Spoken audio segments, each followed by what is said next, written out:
بسم اللہ الرحمن الرحیم۔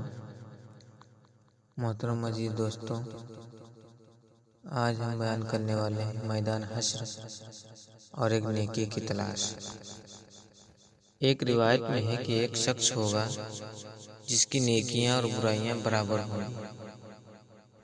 حکم ہوگا رہائی چاہتے ہو تو جس طرح ہو سکے نیکیوں کو پلڑا بھاری کر لو، ایک نیکی بھی ہو تو پلڑا بھاری ہو جائے گا۔ وہ بیچارہ اہل محشر سے اپنے ثناؤں، اپنے خاندان اور دوستوں اور اقارب سے اور جس سے ہو سکے گا سوال کرے گا، لیکن کہیں سے بھی سوائے نہیں کہ جواب نہ ملے گا، کیونکہ ہر شخص کو اپنی اپنی پڑی ہوگی۔ ہر شخص اس کو یہ خیال ہو سکتا ہوگا کہ شاید ہمارے حساب میں بھی ایک نیکی کی کمی آ جائے، اور اگر ہم اس کو دے دیں تو ہم بھی دوزخ چلے جائیں اور اس کی بدولت ہم اٹکے پڑے رہیں۔ غرض کوئی نہ دے گا، لیکن ایک شخص ایسا ہوگا جس کے پاس برائیاں ہی برائیاں ہوں گی اور نیکی صرف ایک ہوگی۔ وہ کہے گا کہ بھائی، جب تو اتنی نیکیاں کر کے صرف ایک نیکی کی کمی کی وجہ سے جنت نہ جا سکے گا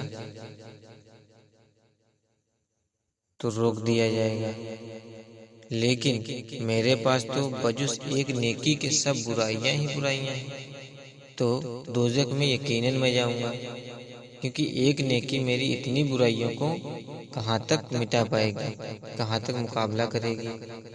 لہٰذا مجھے تو بیکار ہی ہے، تو لے لے، تو ہی لے لے، میرا نہ صحیح لیکن تیرا کام بن جائے۔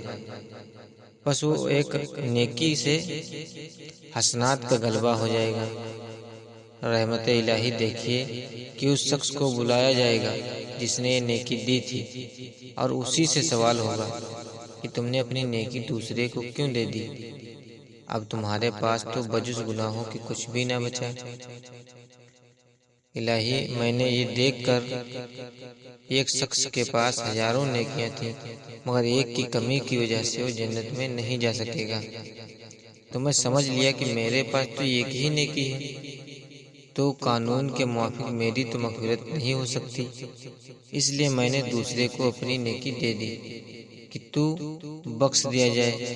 حکم ہوگا کہ ہم نے تجھ کو بھی بخش دیا، اس کو قانون سے اور تجھ کو فضل سے بخش دیا۔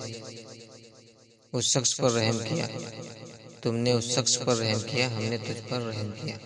نیکی کی قدر وہاں ہوگی جب ایک بھی نیکی کوئی نہ دے گا۔ اللہ تعالی ہم سب کو کہنے سے زیادہ عمل کی توفیق عطا فرمائے۔